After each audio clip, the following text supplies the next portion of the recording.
Dans les archives poussiéreuses du comté de Bourbon, Kentucky, il existe un procès verbal daté de 1842 qui ne devrait pas exister. Un document que 3 générations de greffiers ont tenté de faire disparaître. Un témoignage sous serment qui décrit une scène si perturbante, si contraire à toutes les conventions sociales de l'époque, que les autorités locales ont ordonné sa destruction immédiate. Mais quelqu'un l'a caché. Et ce que ce document révèle sur la famille Caldwell change tout ce que nous croyons savoir sur l'honneur sudiste et les secrets des grandes plantations. Avant de continuer, abonnez-vous à cette chaîne et commentez en nous disant de quelle ville vous nous écoutez. Cette histoire, comme toutes celles que nous partageons ici, mérite d'être connue. Et maintenant, laissez-moi vous raconter ce qui s'est vraiment passé dans cette plantation isolée du Kentucky, pendant l'été étouffant de 1842. Le Kentucky des années 1840 était une terre de contradictions profondes. Officiellement un État esclavagiste, il se situait à la frontière exacte entre le Nord libre et le Sud sécessionniste. Un équilibre précaire qui rendait chaque famille, chaque propriétaire terrien, intensément conscient de sa position sociale et politique. Dans les collines ondulantes du comté de Bourbon, les plantations de tabac et de chanvre s'étendaient sur des milliers d'hectares, isolées les unes des autres par des forêts denses de chênes et d'érables. C'était un monde clos, où les rumeurs voyageaient lentement et où les secrets pouvaient être enterrés pendant des générations. La plantation Caldwell se trouvait à environ 23 kilomètres au nord-est de Paris, la ville principale du comté.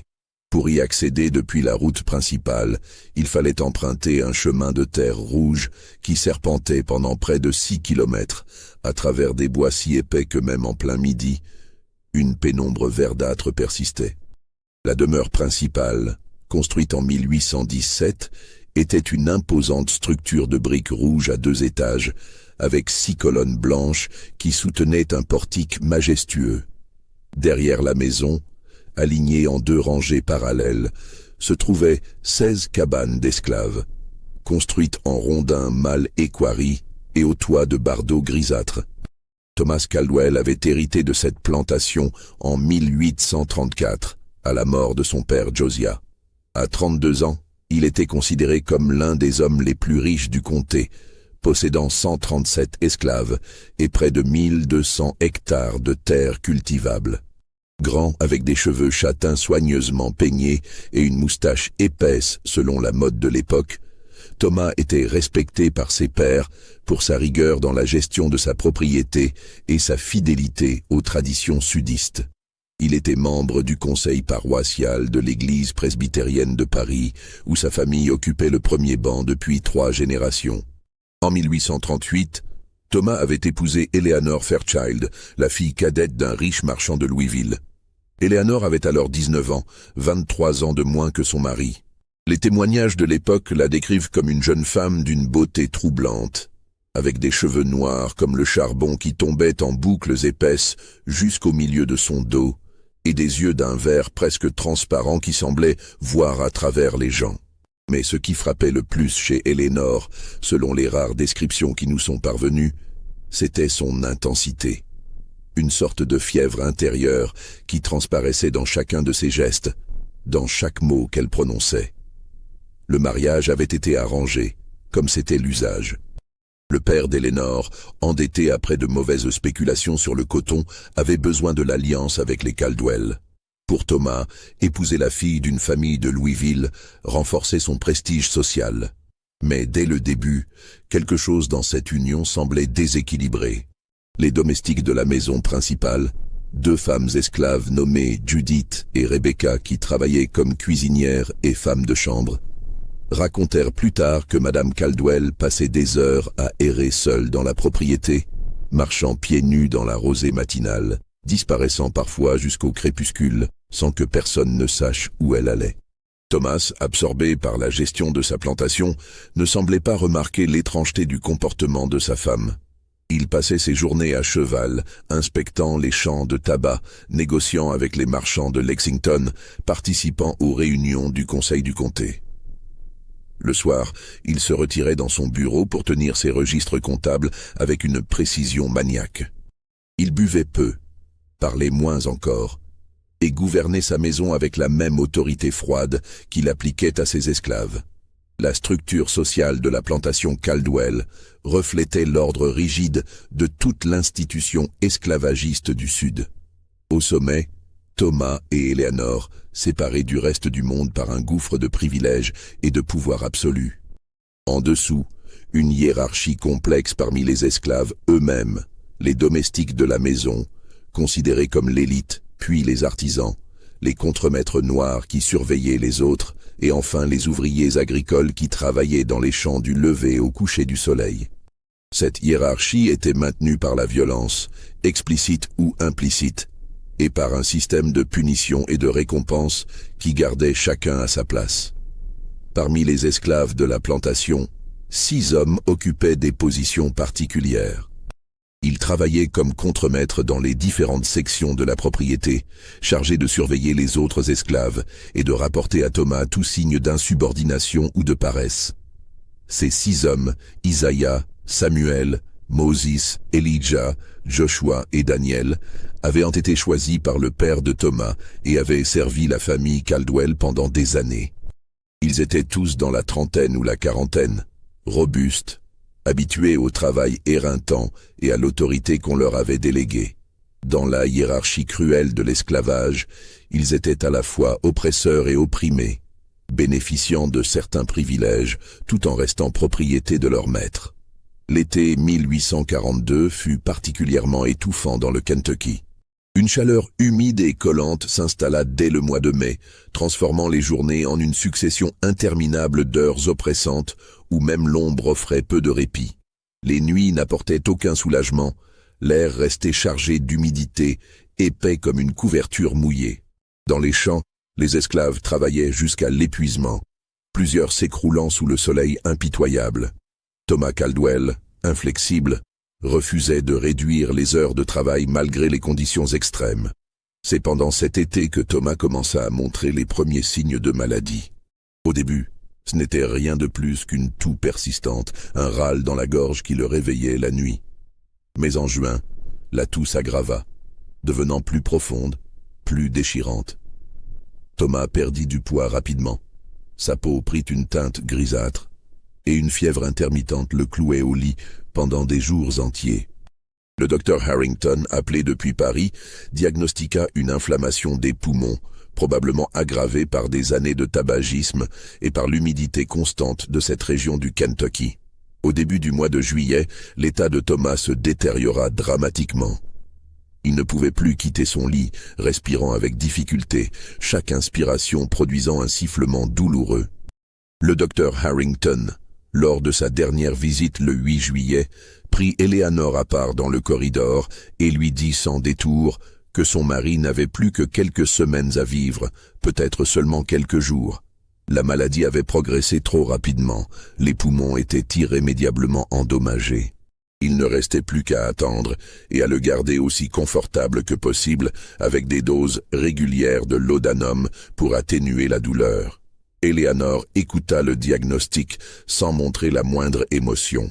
Ses yeux verts fixaient le docteur avec une intensité qui le mit mal à l'aise.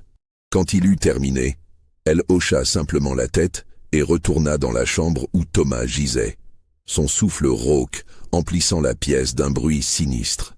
Ce soir-là, elle renvoya Judith et Rebecca de la maison principale, leur ordonnant de ne revenir que le lendemain matin. Pour la première fois depuis le début de la maladie de Thomas, Eleanor resta seule avec son mari mourant. Ce qui se passa exactement cette nuit-là dans la chambre de Thomas Caldwell, personne ne le sait avec certitude. Mais le lendemain matin, quand Judith revint à la maison principale pour préparer le petit déjeuner, elle trouva Eleanor assise dans le salon, parfaitement immobile, encore vêtue de sa robe de la veille. Son visage était pâle, ses yeux fixaient un point invisible devant elle. Quand Judith lui demanda si elle avait besoin de quelque chose, Eleanor ne répondit pas immédiatement. Puis, d'une voix étrangement calme, elle dit simplement « Appelle Isaiah, Samuel, Moses, Elijah, Joshua et Daniel. Dis-leur de venir à la maison principale, immédiatement. » Judith, déconcertée par la requête inhabituelle, obéit néanmoins. Dans le monde de la plantation, les ordres de la maîtresse n'étaient pas questionnés. Elle se rendit aux cabanes des contremaîtres et transmit le message. Les 6 hommes, surpris d'être convoqués ensemble à la maison principale, se regardèrent avec inquiétude. Habituellement, ils ne venaient à la grande maison que pour recevoir des instructions de Thomas ou pour rapporter un incident dans les champs. Être appelés ensemble et par la maîtresse elle-même était sans précédent. Ils arrivèrent vers 9 heures du matin. Le soleil était déjà haut, promettant une autre journée de chaleur écrasante. Éléanore les attendait sur le portique, sa silhouette se découpant contre la porte blanche de la maison. Elle portait une robe légère de couleur crème. Ses cheveux noirs étaient défaits et tombaient librement sur ses épaules. Quand elle vit les 6 hommes approcher, quelque chose changea dans son expression, une sorte de tension qui traversa son visage comme un frisson. « Suivez-moi », dit-elle simplement, avant de se retourner et de rentrer dans la maison. Les 6 hommes échangèrent des regards hésitants. Entrer dans la maison principale sans Thomas était déjà inhabituel. Le faire à l'invitation de Madame Caldwell, seule, semblait dangereusement inapproprié. Mais refuser un ordre direct de la maîtresse était impensable. Ils suivirent donc Éléanore à l'intérieur, leurs pas lourds résonnant sur le plancher de bois ciré du hall d'entrée. Éléanore les conduisit jusqu'à la chambre de Thomas, à l'étage. La porte était grande ouverte. À l'intérieur, Thomas gisait dans son lit, à moitié conscient, son visage creusé par la maladie. Ses yeux vitreux se tournèrent vers les 6 hommes quand ils entrèrent. Mais il ne dit rien. Sa respiration était un râle constant, chaque expiration semblant être la dernière. Éléanore se plaça au pied du lit, face aux 6 hommes.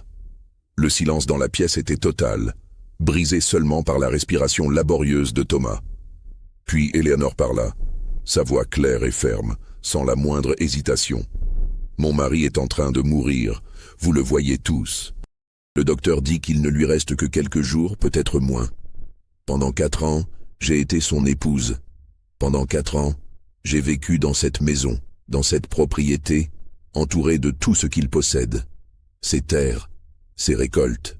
Vous. » Elle marqua une pause, laissant ces mots résonner dans la chambre étouffante. Les 6 hommes restaient immobiles, incapables de comprendre où elle voulait en venir. « Il vous possède, » continua Éléanore, sa voix prenant une intensité nouvelle. « Mais dans quelques jours, il ne possédera plus rien. Et moi, je serai la propriétaire de tout ce qui était à lui, y compris vous 6. Un malaise palpable envahit la pièce. Isaiah, le plus âgé des 6 hommes, baissa les yeux, sentant qu'ils étaient au bord de quelque chose de dangereux, quelque chose qu'ils ne pouvaient pas nommer, mais qu'ils sentaient approcher comme un orage. Éléanore fit un pas vers eux. « Je veux que vous compreniez quelque chose. Je veux que vous le voyiez de vos propres yeux.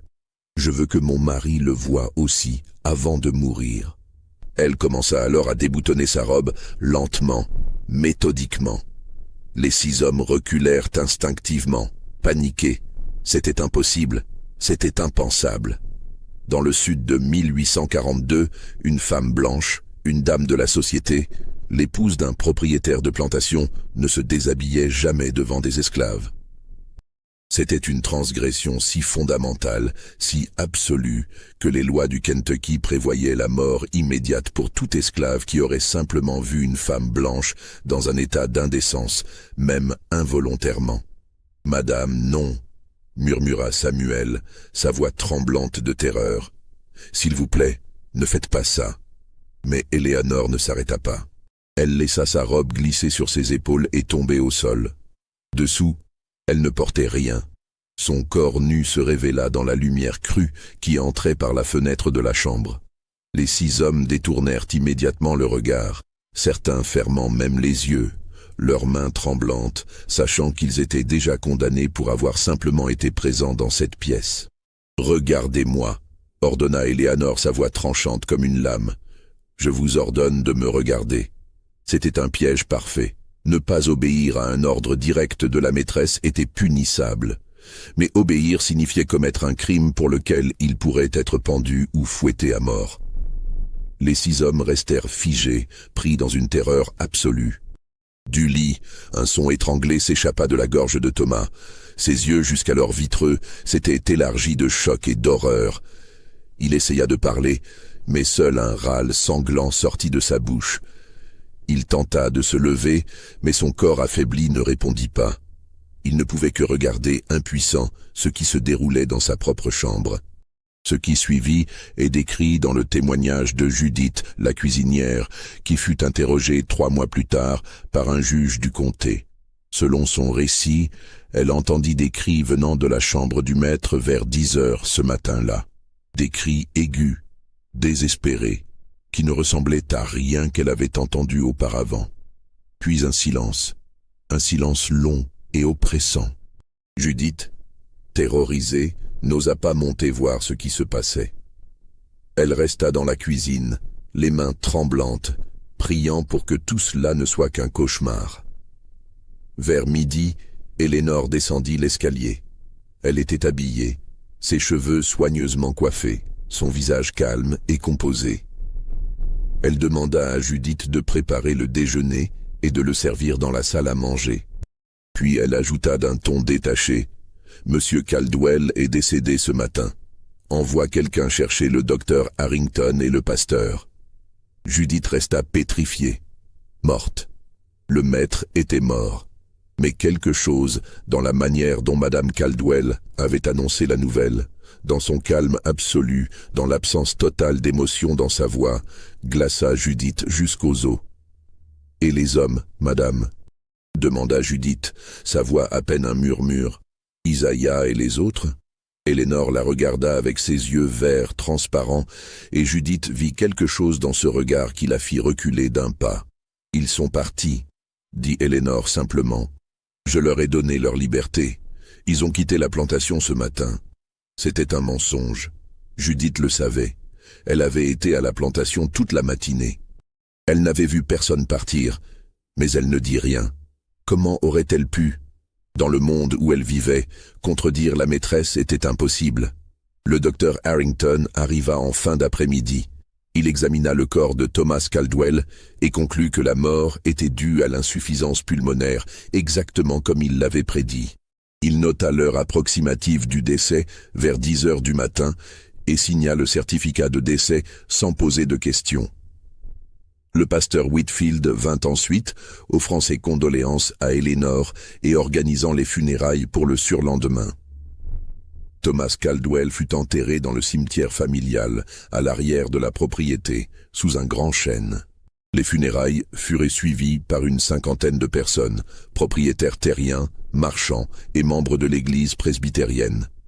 Eleanor, vêtue de noir, resta silencieuse pendant toute la cérémonie, son visage caché derrière un voile épais. Personne ne remarqua rien d'inhabituel. Une veuve en deuil, un homme respecté, emporté trop jeune par la maladie. Une histoire tragique mais banale. Mais dans les jours qui suivirent l'enterrement, des rumeurs commencèrent à circuler parmi les esclaves de la plantation. Isaiah, Samuel, Moses, Elijah, Joshua et Daniel avaient disparu.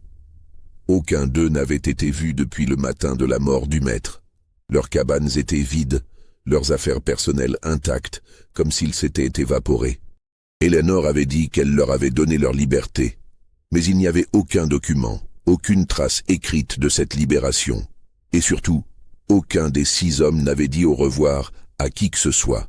Ils avaient simplement disparu. Les esclaves, terrifiés, parlaient à voix basse. Certains disaient qu'ils avaient fui vers le nord, profitant de la confusion après la mort du maître. D'autres murmuraient quelque chose de plus sombre, quelque chose qu'ils n'osaient pas formuler clairement.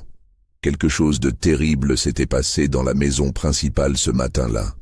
Quelque chose que Madame Caldwell avait fait, mais personne ne savait exactement quoi. Judith, la cuisinière, était la seule qui aurait pu en dire plus. Mais elle gardait le silence. Chaque fois que quelqu'un lui posait des questions sur la disparition des 6 hommes, elle secouait la tête et détournait les yeux. Elle avait peur. Peur de Madame Caldwell. Peur de ce qu'elle pourrait dire si elle parlait. Peur de ce qui pourrait lui arriver. Si cette histoire vous donne des frissons, appuyez sur j'aime et dites-moi dans les commentaires ce que vous pensez qu'il s'est vraiment passé ce matin-là dans la chambre de Thomas Caldwell. Parce que ce que nous allons découvrir maintenant va changer votre compréhension de toute cette affaire. Eleanor Caldwell devint officiellement propriétaire de la plantation 3 semaines après la mort de son mari. Le testament de Thomas était clair. En l'absence d'enfants, tous ses biens revenaient à son épouse. Eleanor hérita donc de 1200 hectares de terre, de la maison principale, de toutes les dépendances et de 137 esclaves. Elle devint, du jour au lendemain, l'une des femmes les plus riches du comté de Bourbon.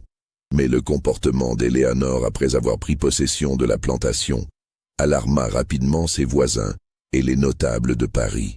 Elle refusait de recevoir des visites, ne participait plus aux offices religieux et ne répondait pas aux invitations des autres propriétaires terriens.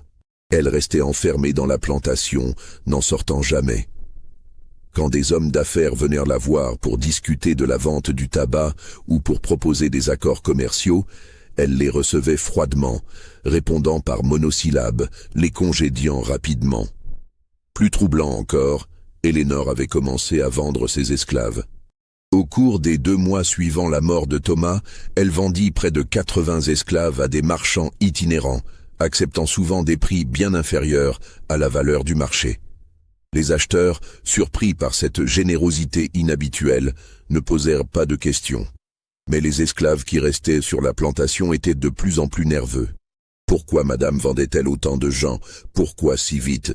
Et surtout, qui serait vendu ensuite? Judith et Rebecca, les 2 domestiques de la maison, remarquèrent d'autres changements inquiétants. Eleanor avait fait condamner la chambre où Thomas était mort. Elle avait fait clouer la porte, interdisant à quiconque d'y entrer. Mais ce qui troublait le plus les 2 femmes, c'était qu'Eleanor passait des heures devant cette porte close, assise sur une chaise dans le corridor, fixant les planches de bois qui bloquaient l'entrée. Elle ne disait rien. Elle ne bougeait presque pas.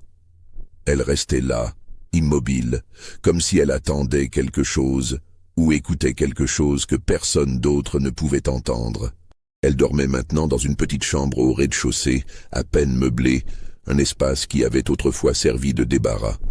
Elle avait refusé d'utiliser l'une des chambres d'invités confortables à l'étage, préférant cette pièce étroite avec une seule fenêtre donnant sur les écuries.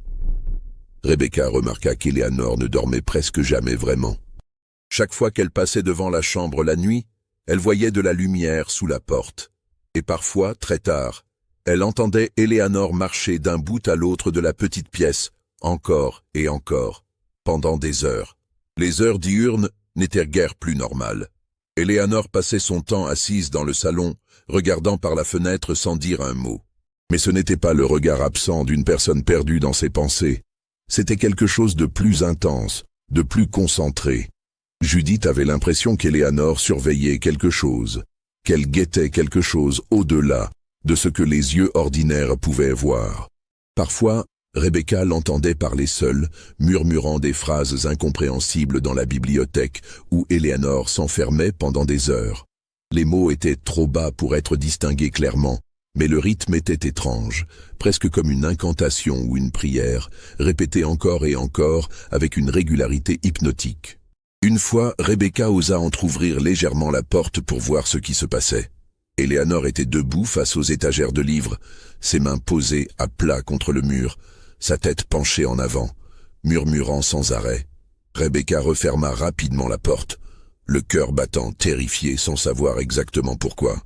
Une autre nuit, en passant près du salon vers 3 heures du matin, Rebecca vit Eleanor debout face à la fenêtre, complètement immobile.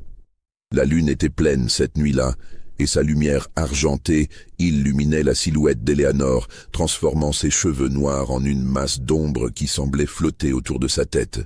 Rebecca s'arrêta, retenant son souffle, observant. Eleanor ne bougeait pas. Pas du tout. Elle était si immobile qu'on aurait dit une statue. Puis, soudain, un son s'échappa de la gorge d'Eleanor. Un rire. Mais ce n'était pas un rire normal.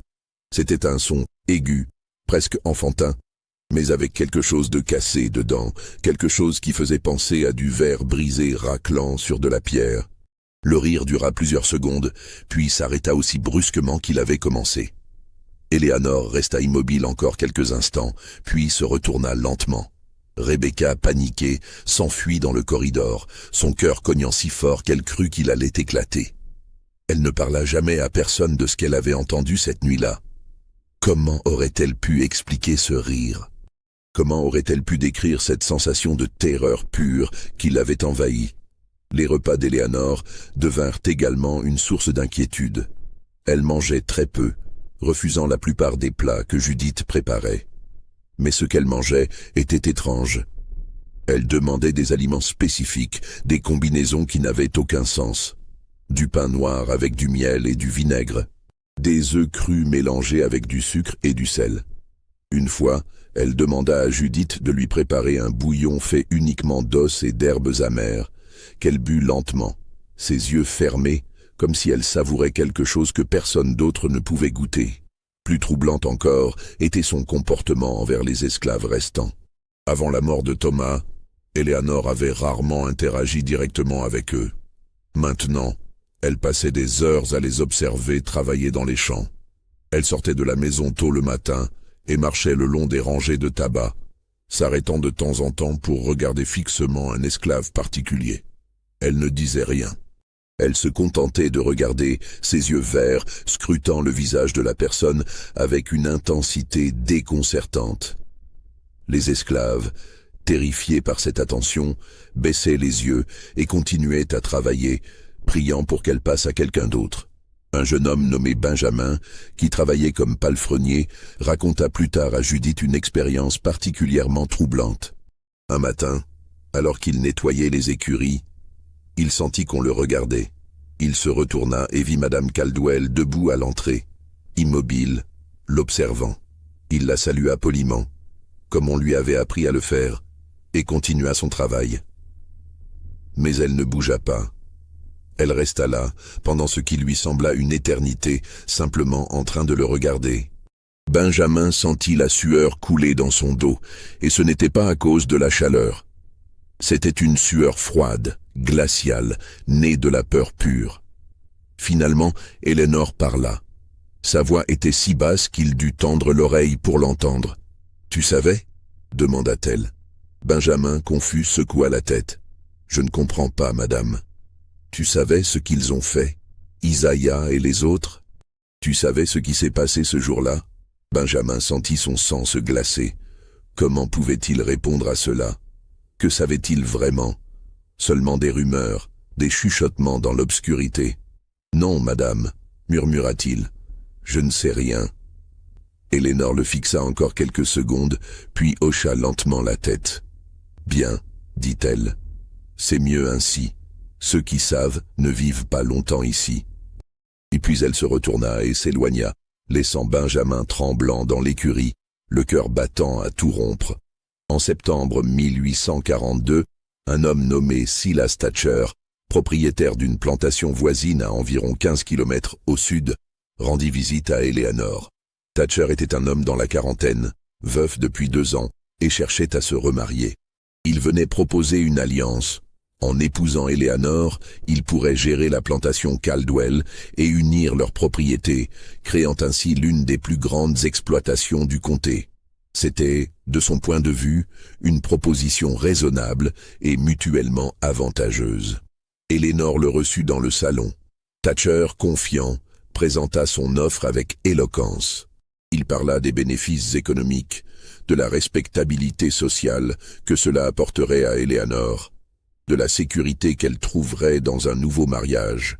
Il parla pendant près de 20 minutes, exposant tous les arguments qu'il avait préparés. Quand il eut terminé, Eleanor le regarda en silence pendant un long moment. Puis elle sourit. Ce n'était pas un sourire chaleureux ou amical. C'était un sourire froid, presque cruel, qui ne touchait pas ses yeux. « Monsieur Thatcher, » dit-elle d'une voix douce mais ferme, « laissez-moi vous raconter quelque chose. Pendant 4 ans, j'ai été la propriété d'un homme.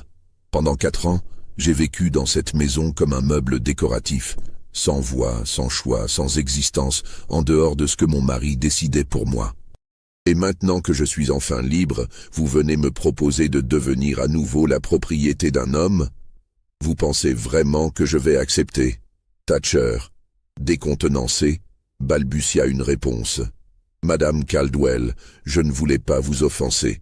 Je pensais simplement que... Sortez, l'interrompit Eleanor, sa voix devenant tranchante. Sortez de ma maison, et ne revenez jamais. Thatcher partit, furieux et humilié. Mais en sortant de la propriété, quelque chose attira son attention. Près des écuries, il y avait une zone de terre fraîchement retournée, un grand rectangle d'environ 6 mètres de long et 3 de large. La terre était plus sombre que celle environnante, comme si elle avait été récemment remuée puis tassée. Des mauvaises herbes commençaient à pousser dessus, mais pas assez pour dissimuler complètement la perturbation. Thatcher trouva cela étrange. Pourquoi quelqu'un aurait-il retourné autant de terre près des écuries? Ce n'était pas le bon endroit pour un jardin. Ce n'était pas non plus l'emplacement logique pour une construction. Il pensa poser la question à l'un des esclaves qu'il croisa en partant, mais quelque chose dans l'expression terrifiée de l'homme le dissuada. Il quitta la plantation, mal à l'aise, avec l'impression troublante qu'il venait d'entrevoir quelque chose qu'il n'aurait pas dû voir. Au cours des semaines suivantes, Silas Thatcher ne put se défaire de son malaise. La zone de terre retournée près des écuries hantait ses pensées. Plus il y réfléchissait, plus cela lui semblait suspect. Il se rappelait les rumeurs qui circulaient sur la disparition des 6 contremaîtres de Caldwell. Il se souvenait du comportement étrange d'Eleanor. Et maintenant, cette terre fraîchement remuée, Thatcher en parla à quelques amis proches, d'autres propriétaires terriens du comté. Au début, ils ne prirent pas ses soupçons au sérieux. Des esclaves qui disparaissaient? Cela arrivait tout le temps. Ils fuyaient vers le nord, ou mouraient de maladie, ou étaient vendus discrètement. Ce n'était pas inhabituel. Et quant à la terre retournée, il pouvait y avoir 100 explications innocentes. Mais Thatcher insista. Il y avait quelque chose de profondément anormal dans toute cette situation. Eleanor Caldwell avait changé de manière trop radicale après la mort de son mari. Sa vente frénétique d'esclaves, son isolement complet, son refus de toute interaction sociale, tout cela pointait vers quelque chose de plus sombre qu'un simple deuil. Finalement, en octobre 1842, Thatcher et 3 autres propriétaires décidèrent d'en parler au shérif du comté, un homme nommé Augustus Pemberton. Pemberton écouta leurs préoccupations avec un scepticisme évident. Il connaissait bien la famille Caldwell. Thomas avait été un homme respecté, un pilier de la communauté. L'idée que sa veuve puisse être impliquée dans quelque chose de criminel lui semblait absurde. Mais Thatcher était insistant, et il était un homme influent. Pemberton ne pouvait pas simplement ignorer ces accusations. Il promit donc d'enquêter de manière discrète, pour éviter de créer un scandale inutile. Le 23 octobre, le shérif Pemberton se rendit à la plantation Caldwell, accompagné de son adjoint, un jeune homme nommé William Hartley. Ils arrivèrent en début d'après-midi, sous prétexte de faire une visite de courtoisie à Madame Caldwell. Eleanor les reçut avec une politesse glaciale, les faisant asseoir dans le salon et leur offrant du thé. Pemberton observa Eleanor attentivement pendant qu'ils parlèrent de banalités. Elle était calme, contrôlée, ne montrant aucun signe de nervosité. Mais il y avait quelque chose dans ses yeux, une froideur, une distance, qui le mit mal à l'aise. Ce n'était pas le regard d'une veuve en deuil. C'était le regard de quelqu'un qui observait le monde de très loin, comme un spectateur détaché. Après quelques minutes de conversation polie, Pemberton aborda le sujet délicat. « Madame Caldwell, j'ai entendu dire que plusieurs de vos esclaves ont disparu peu après la mort de votre mari. 6 hommes, je crois. Isaiah, Samuel, Moses, Elijah, Joshua et Daniel. Est-ce exact ?» Eleanor ne s'y a pas. « Ils ont été libérés, dit-elle calmement. Je leur ai donné leur liberté et ils sont partis. »« Je vois, dit Pemberton. Auriez-vous les documents attestant de cette libération ? C'est une procédure qui nécessite normalement un enregistrement officiel. » Eleanor le regarda directement dans les yeux. « Je n'ai pas fait enregistrer leur libération. C'était une décision personnelle. » Pemberton fronça les sourcils. Libérer des esclaves sans documentation appropriée était techniquement illégal. Mais c'était une infraction mineure, surtout pour une femme de la position sociale d'Elénore. Il ne pouvait pas l'arrêter pour cela. « Savez-vous où ces hommes sont allés » demanda-t-il. « Non, » répondit Elénore. « Je suppose qu'ils ont voyagé vers le nord. C'est ce que font la plupart des personnes libérées. » Pemberton hocha la tête lentement. Il n'y avait rien d'ouvertement suspect dans ses réponses, mais quelque chose le dérangeait profondément. La manière dont elle parlait, sans la moindre émotion, comme si elle récitait un texte appris par cœur. « Monsieur Thatcher a mentionné qu'il y avait une zone de terre retournée près de vos écuries, » dit Pemberton, observant attentivement la réaction d'Eleanor. « Pourriez-vous m'expliquer ce que c'est ?» Pour la première fois, une lueur traversa les yeux d'Eleanor. Ce n'était pas de la peur, c'était autre chose, presque de l'amusement. « C'est là que je prévois de construire un nouveau bâtiment, » dit-elle, « une grange supplémentaire. Mon contremaître a fait préparer le terrain. »« Je vois, » dit Pemberton, « pourrait-on voir cet emplacement ?» Elénore sourit légèrement. « Bien sûr, shérif, suivez-moi. » Elle les conduisit à l'extérieur, vers les écuries. La zone de terre retournée était exactement comme Thatcher l'avait décrite. Un grand rectangle de terre plus sombre, parsemé de mauvaises herbes naissantes. Pemberton et Hartley l'examinèrent en silence. La terre semblait avoir été retournée il y a quelques semaines, peut-être un mois. Elle avait été soigneusement tassée, presque trop soigneusement. « Quand cette préparation a-t-elle été faite ?» demanda Pemberton. « Début août, » répondit Elénore. « Juste après la mort de mon mari. » Début août. C'était précisément la période où les 6 contremaîtres avaient disparu. Pemberton sentit un frisson lui parcourir l'échine. Il n'avait aucune preuve, aucune raison légale de creuser cette zone. Mais son instinct lui criait que quelque chose de terrible était enterré sous cette terre. « Madame Caldwell, » dit-il lentement, « accepteriez-vous que nous examinions cette zone de plus près? Peut-être creuser un peu, juste pour vérifier. » Elénore le regarda avec ce même sourire léger, presque moqueur. « Vous voulez creuser sur ma propriété, shérif? Sur quelle base légale? Avez-vous un mandat ?» Pemberton serra les dents. Elle avait raison. Sans mandat, sans preuve concrète d'un crime, il ne pouvait pas forcer l'accès à sa propriété. Et pour obtenir un mandat, il lui faudrait convaincre un juge qu'il y avait des raisons sérieuses de soupçonner un crime. Mais tout ce qu'il avait, c'était des rumeurs et un mauvais pressentiment. « Non, madame, » admit-il finalement, « je n'ai pas de mandat. »« Alors je crains que vous ne puissiez pas creuser sur ma terre, » dit Eléanor doucement, « à moins, bien sûr, que vous n'ayez une raison légale de le faire. » Pemberton et Hartley retournèrent en ville, frustrés et inquiets. Ils savaient, tous les deux, que quelque chose de profondément anormal se passait à la plantation Caldwell. Mais sans preuve, sans témoin, sans même un corps, ils ne pouvaient rien faire. C'est alors que Judith, la cuisinière, prit une décision qui allait tout changer. Elle ne pouvait plus supporter le poids de ce qu'elle savait, de ce qu'elle avait entendu ce matin terrible d'août. Elle ne pouvait plus vivre avec la terreur qui la réveillait chaque nuit. La vision de Madame Caldwell descendant les escaliers ce jour-là, calme et composée, comme si rien ne s'était passé. Le 28 octobre, Judith s'enfuit de la plantation. Elle marcha toute la nuit, empruntant des chemins détournés à travers les bois jusqu'à ce qu'elle arrive à Paris à l'aube. Épuisée, terrifiée, elle se rendit directement au bureau du shérif et demanda à parler à Pemberton. Ce que Judith raconta au shérif ce matin-là fut consigné dans un procès verbal qui devrait être dans les archives du comté, mais qui a mystérieusement disparu. Heureusement, des copies non officielles circulèrent et quelques fragments nous sont parvenus.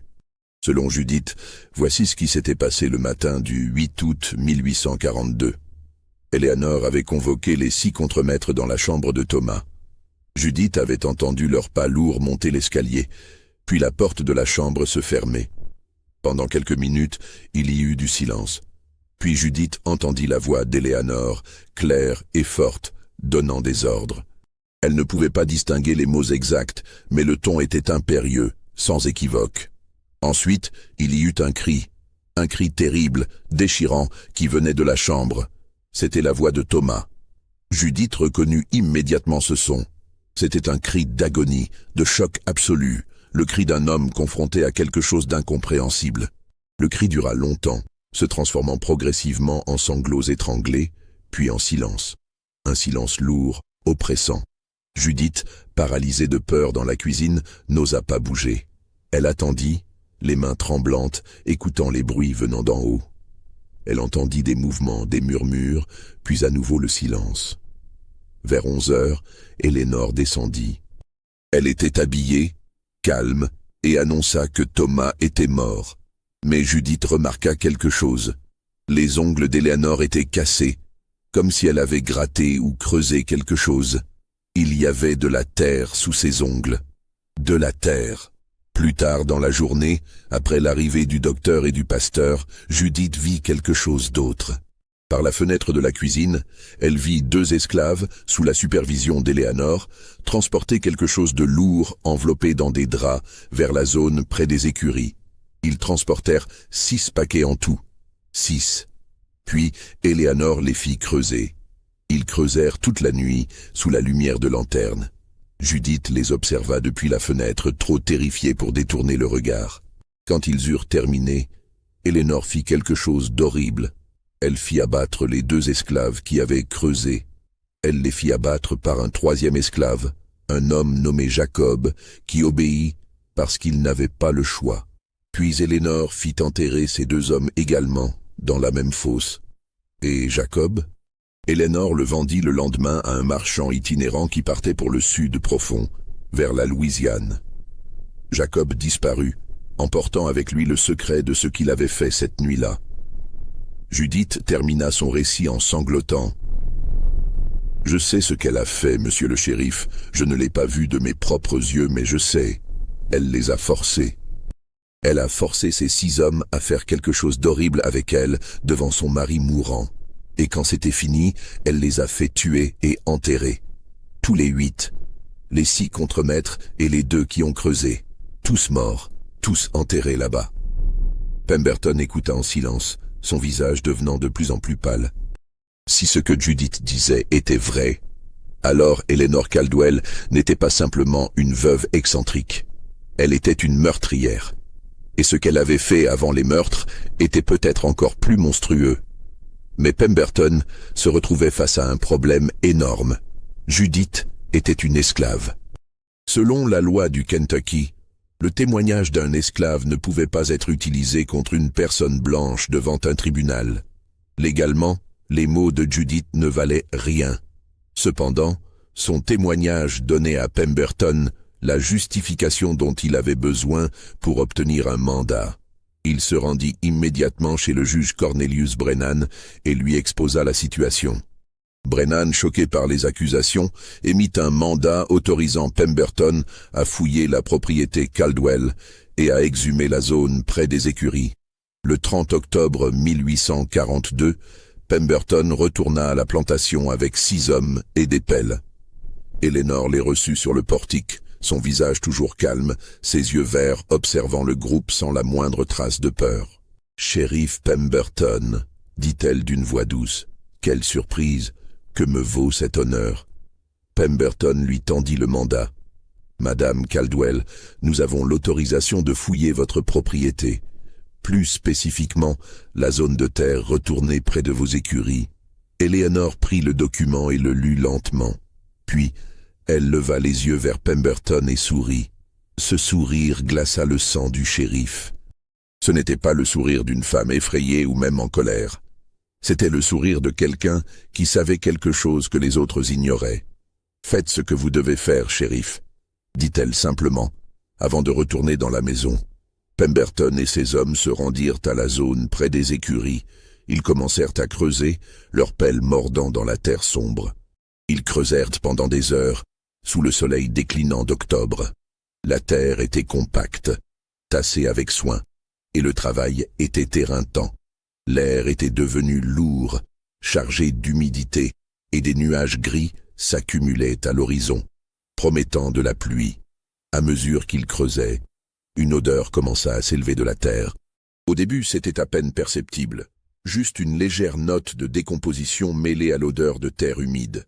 Mais plus il creusait profond, plus l'odeur devenait forte, insistante, presque suffocante. C'était l'odeur de la mort, reconnaissable entre toutes. Une puanteur douce amère qui s'accrochait à la gorge et aux poumons.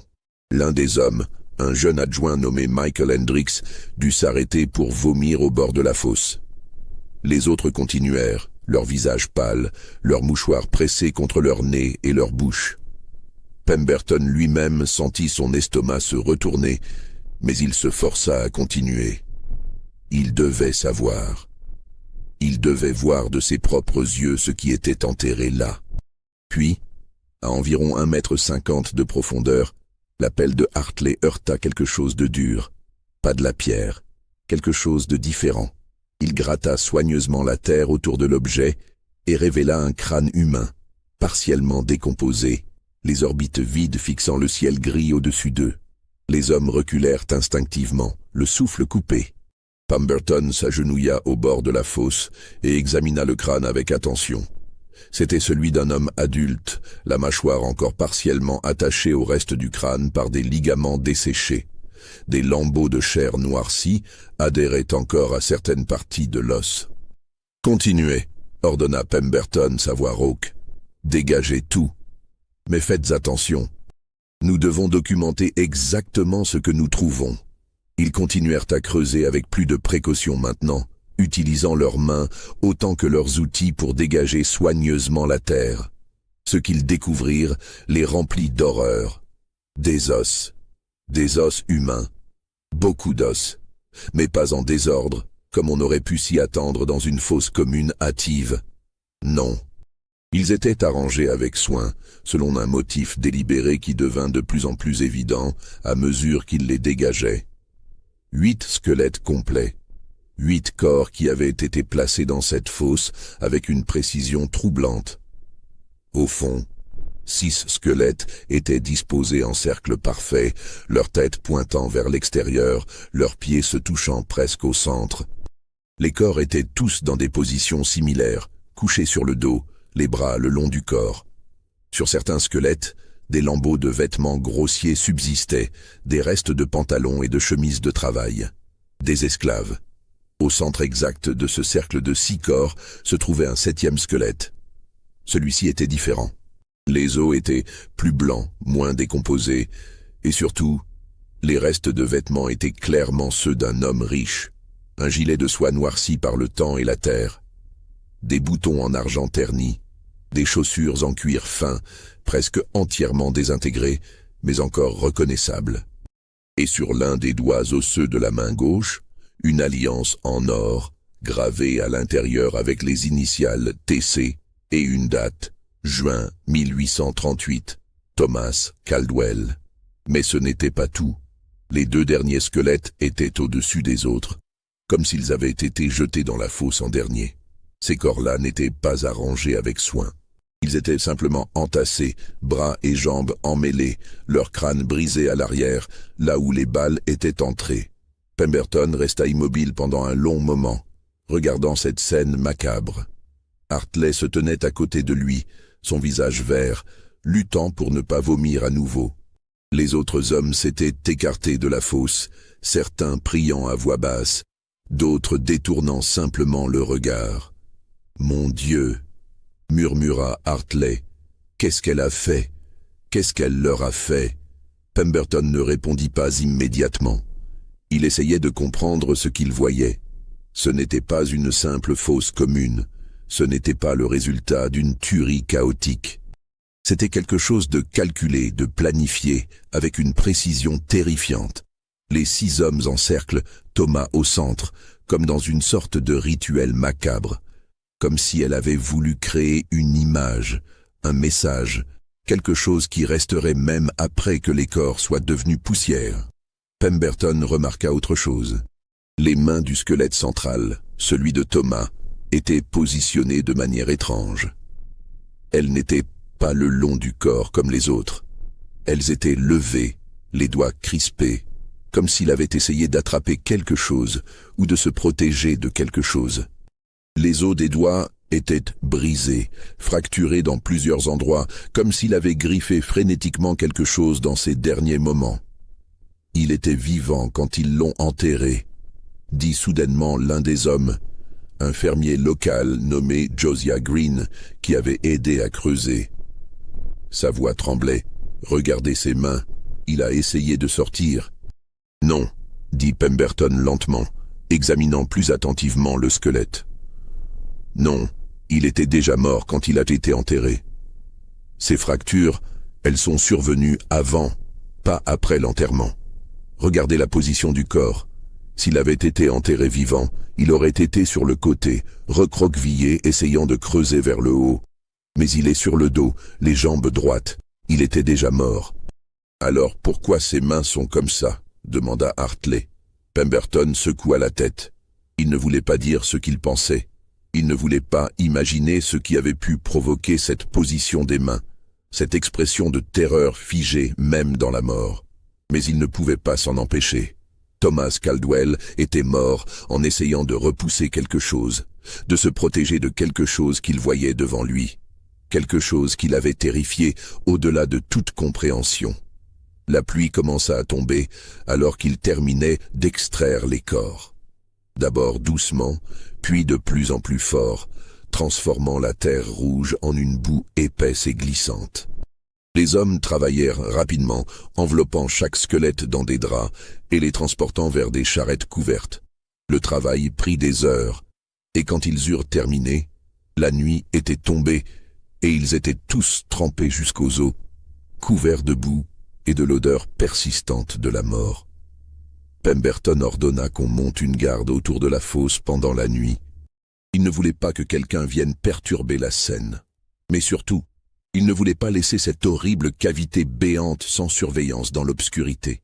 Il y avait quelque chose de profondément malsain dans cet endroit, quelque chose qui semblait émaner de la terre elle-même.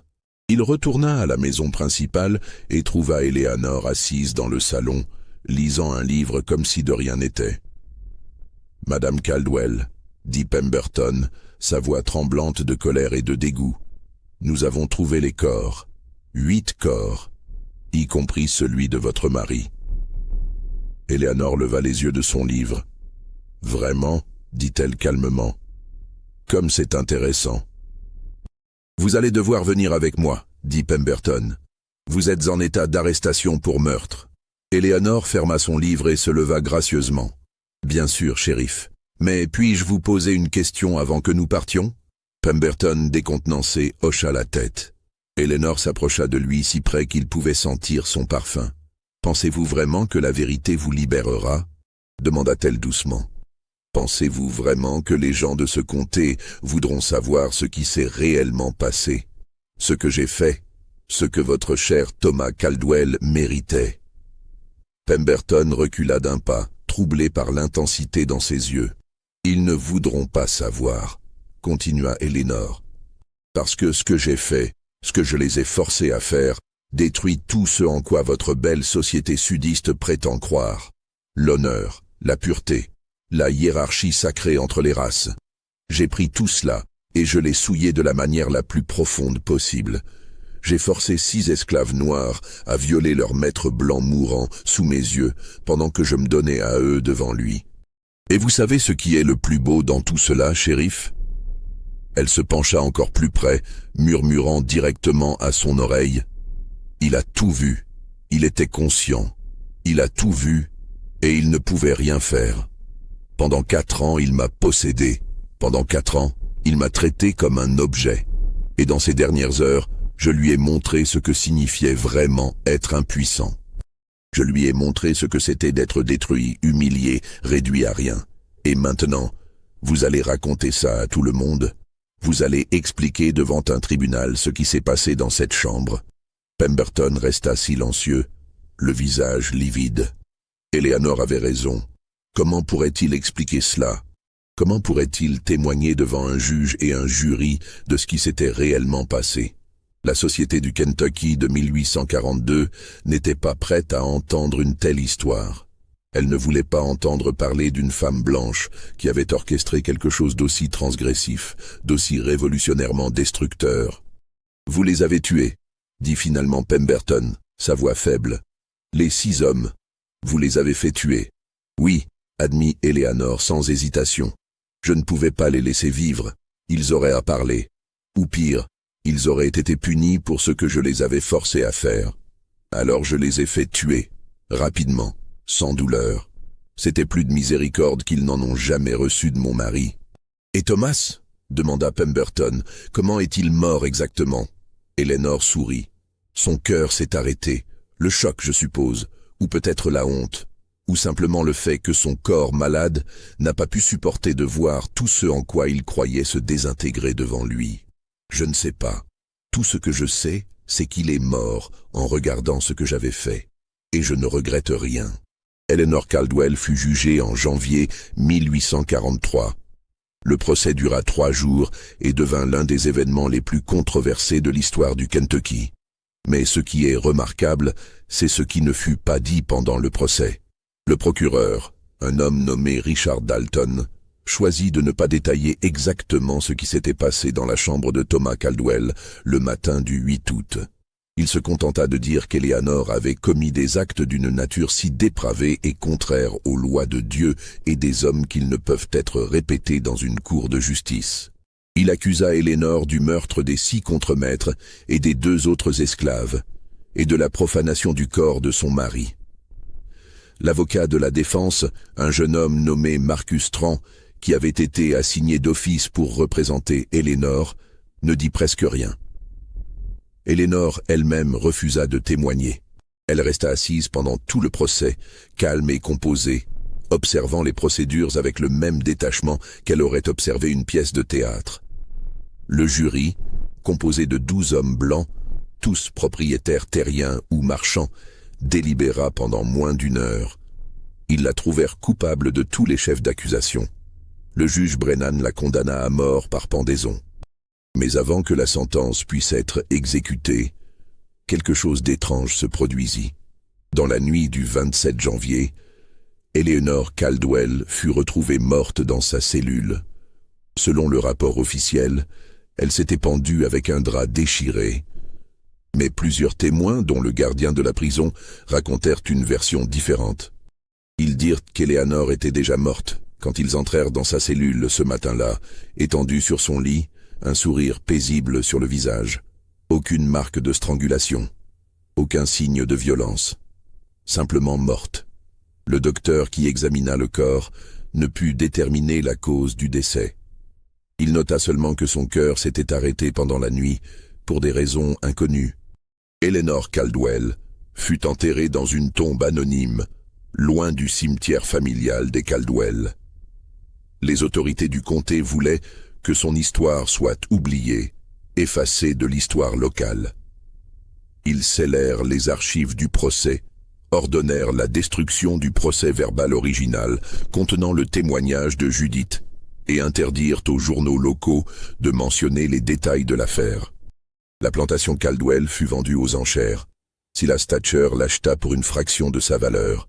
Il fit démolir la maison principale et construire une nouvelle demeure à 1 kilomètre de là. La zone près des anciennes écuries, où les 8 corps avaient été enterrés, fut laissée à l'abandon, progressivement envahie par les mauvaises herbes et les arbustes. Judith, la cuisinière qui avait témoigné contre Eleanor, disparut également. Certains dirent qu'elle avait été vendue vers le sud. D'autres affirmèrent qu'elle avait fui vers le nord via le chemin de fer clandestin. Personne ne sut jamais avec certitude ce qu'il était advenu d'elle. Pendant des décennies, l'histoire d'Eleanor Caldwell ne fut rien de plus qu'une rumeur chuchotée, un scandale dont on ne parlait qu'à voix basse, et même alors, jamais en détail. Les familles respectables du comté de Bourbon préféraient prétendre que cela ne s'était jamais produit. Mais en 1908, 66 ans après les événements, un historien local nommé James Whitfield découvrit une copie du procès-verbal original dans les papiers personnels d'un greffier décédé. Il publia un article dans un journal académique, détaillant pour la première fois ce qui s'était réellement passé à la plantation Caldwell. L'article provoqua un scandale. Des descendants de familles impliquées dans l'affaire menacèrent Whitfield de poursuites judiciaires. L'université où il enseignait lui demanda de ne plus jamais mentionner cette histoire. Mais c'était trop tard. L'histoire était sortie. Et voici ce que Whitfield avait découvert dans ce document. Quelque chose que même le procès de 1843 n'avait pas révélé complètement. Eleanor n'avait pas agi impulsivement ce matin d'août. Elle avait tout planifié. Pendant des semaines, pendant que Thomas était malade, elle avait préparé ce moment. Elle avait choisi les 6 contremaîtres spécifiquement parce qu'ils étaient les hommes en qui Thomas avait le plus confiance, ceux qu'il considérait comme les plus loyaux. Elle voulait que ce soit eux. Elle voulait que Thomas voie ses propres esclaves, ses propres propriétés, utilisées pour le détruire. Elle avait calculé le timing exactement. Elle savait que Thomas était trop faible pour bouger, mais encore suffisamment conscient pour comprendre ce qui se passait. Elle voulait qu'il soit conscient. Elle voulait qu'il voie tout. Et ce qu'elle avait forcé les 6 hommes à faire, elle les avait forcés sous la menace de mort non seulement pour eux, mais pour leur famille. Isaiah avait une femme et 3 enfants. Samuel en avait 2. Moses, Elijah, Joshua et Daniel, tous avaient des proches sur la plantation. Eleanor leur avait dit clairement, « Obéissez, ou regardez vos familles être vendues séparément vers les plantations les plus brutales du sud profond. » Alors, ils avaient obéi, parce qu'ils n'avaient pas le choix, parce que dans le monde où ils vivaient, ils n'avaient jamais eu de choix. Et quand c'était fini, quand Thomas était mort, le cœur éclaté par le choc et l'humiliation, Eleanor les avait fait tuer. Rapidement, elle avait dit à Pemberton, sans douleur. Mais était-ce vrai? Ou était-ce simplement ce qu'elle voulait croire? Les 2 esclaves qui avaient creusé la fosse, ceux qui avaient enterré les 6 contremaîtres et le corps de Thomas, avaient également été tués. Et Jacob, celui qui avait été forcé de les abattre, avait été vendu immédiatement et avait disparu dans les profondeurs du sud esclavagiste, emportant avec lui le dernier témoignage direct de ce qui s'était passé. Eleanor avait effacé toutes les traces, ou presque. Whitfield conclut son article avec une question troublante. Était-ce un acte de vengeance, de folie, ou quelque chose de plus complexe, quelque chose que nous ne comprenons pas encore complètement? Était-ce la rébellion ultime d'une femme opprimée? Ou l'acte d'un monstre qui avait utilisé sa propre oppression pour justifier l'oppression et la destruction d'autres personnes encore plus vulnérables qu'elle? Il n'y a pas de réponse facile. Il n'y a jamais eu de réponse facile. Ce qui est certain, c'est que 9 personnes sont mortes à cause d'Eleanor Caldwell. 6 hommes esclaves qui n'avaient jamais eu de liberté. 2 autres esclaves dont nous ne connaissons même pas les noms, et Thomas Caldwell lui-même, qui mourut en voyant son monde s'effondrer autour de lui. Alors, croyez-vous que toute la vérité a été révélée? Croyez-vous que nous comprenons vraiment ce qui s'est passé dans cette chambre ce matin d'août 1842? Commentez ci-dessous ce que vous pensez. Abonnez-vous à la chaîne pour plus d'histoires comme celle-ci et partagez cette vidéo avec quelqu'un qui aime les mystères sombres et les secrets historiques. Parce que l'histoire d'Eleanor Caldwell nous rappelle quelque chose d'important. Les monstres ne sont pas toujours ceux que nous pensons. Parfois, le plus grand monstre est le système lui-même, qui crée des situations où la seule forme de pouvoir qu'une personne peut exercer est de détruire les autres. Et parfois la ligne entre victime et bourreau est si floue qu'elle disparaît complètement. Dans un monde construit sur l'oppression, où chacun est soit possesseur soit possédé, où la liberté de l'un dépend de l'esclavage de l'autre, que peut-on vraiment attendre d'autre qu'horreur et tragédie? Eleanor Caldwell est morte il y a plus de 180 ans, mais sa question reste suspendue dans l'air, attendant une réponse que nous ne sommes peut-être toujours pas prêts à donner.